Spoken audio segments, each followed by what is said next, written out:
everybody, welcome back. It is Hazel Webb again with Idaho Mortgage Loans. And just to kind of recap what we've talked about, we started talking about the mortgage application, and then last episode we talked about credit scores. Oh, and I forgot to mention, this is the mortgage T.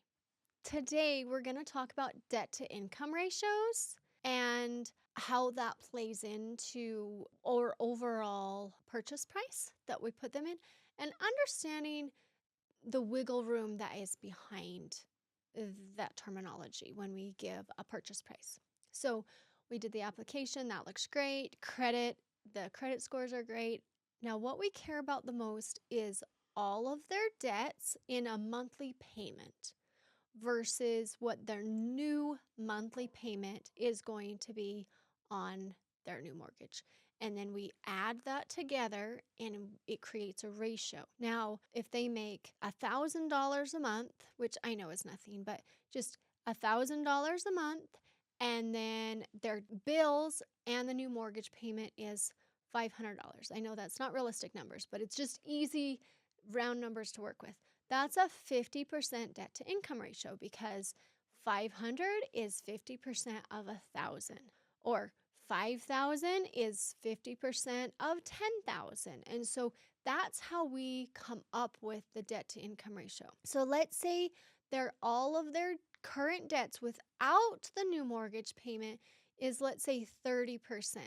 That leaves us with about 20%, give or take. It depends on what mortgage program we work with to kind of decide what we're going to do as far as qualifying them goes. Now, the straight up, what the plain Jane version that you're going to get at any bank or credit union is, this is their number. Well, yes, it is their number, but there's different ways that you can work with those numbers to help them get into a home. Now, especially right now, home prices are up, interest rates are up, so your mortgage payment is gonna be more. And so how do we work with that? At the end of the day, when they get their paycheck at their pay period and they have to pay all their bills, does it matter if it's going to the car payment, credit card payment, mortgage payment, as long as it equals a certain amount or less than a certain percentage of their pay? Doesn't really matter. And so what I'll do sometimes is say, okay, hey, here is the plan. If you want to purchase right now today, this is what you qualify for. Let's say it's $250,000. Well, $250,000 in today's market where we live is not going to get you very much. You can still do it, but it's challenging. And so what we'll do is say, hey, I noticed that you have $200 a month liability for credit cards. If we take care of that and work on maybe a payment plan to debt snowball basically and get rid of that credit card payment, that would free up $200, $300, $400 a month, remember, depending on what those payments are, to then go towards a mortgage payment. And now instead of $250,000, we can get you to $300,000 or $350,000 with the same outflow per month with what you're currently used to. And so that is a big factor. And that is one of the reasons why it is really important to get your buyers over to a really good lender right up front, because it's not just, oh, hey, this is their number. There's wiggle room, right? And the other thing to keep in mind is all the little factors can go into it. You might have one property that has really high taxes because they're in a certain school zone or there's certain tax levies, or they buy in a different city and their taxes are like half of what they would be somewhere else. That can be $100 a month in payment difference. And that is my rule of thumb, $6-7 per month per thousand. That gets them another $10,000, $15,000 in a purchasability. And so just recognizing that it's not one size fits all. And it's not just here's your number, but understanding there's wiggle room. So when you have a client that you send over and the pre-approval comes across and it says $250. Okay, talk to your lender. say, hey, there's nothing out there for $250, or the ones at $250 have an HOA of $300 a month. Well, that puts you now at a $300,000 purchase price. So understanding that there's wiggle room. So talk to your lender and say, hey, we're at $250, but is there any wiggle room in that? I literally had one just yesterday that we did that initially was $265. We actually got him under contract this morning at $275 because the real estate agent knew my language and understood. She's been through my mortgage bootcamp program. Her whole office is.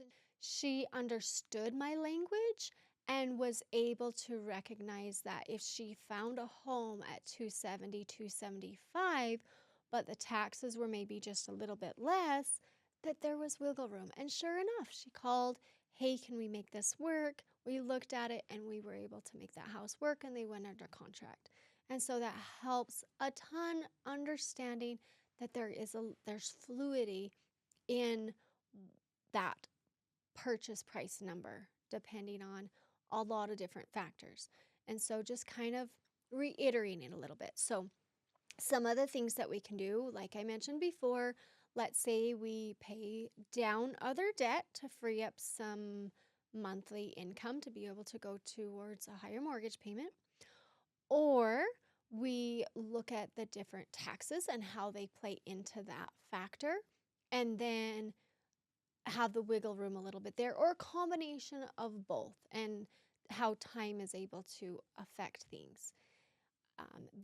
The other thing to keep in mind is sometimes they might have some overtime income or some bonus income, or maybe they're getting a raise.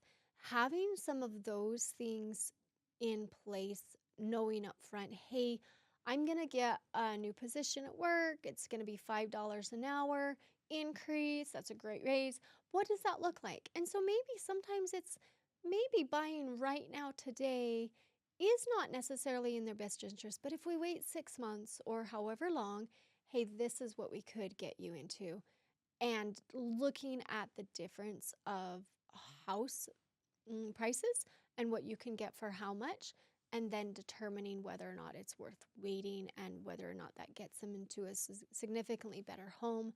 So just taking all of those things into account. So recapping debt to income ratios and how it relates to the overall picture of being able to qualify them for the what purchase price. In the next few episodes, we'll talk about programs. I didn't want to dive into that too much, but we will talk about that in the next episodes. How does the mortgage product that you are choosing affect how high the debt to income ratios can be? And maybe if we switch between products, that also plays a impact in that. But I really wanted to just focus this episode on just working on maybe paying things off and looking at the other things that factor into the overall picture of our mortgage. So hopefully that helps. And as you start to talk to your clients, your buyers, and get them with a lender and getting them pre-approved, understanding that it's not one size fits all. Like, you really need to work with them and come up with some lot of different options. People love options. It makes them feel like they're in control, gives them more say in their financial fitness and their choices they're making. So giving them more options. If you do this, then this. And so yes, getting them over to your trusted lender, hopefully that's me, and being able to understand the wiggle room and the debt to income ratios and how that plays into everything. Okay, till next time.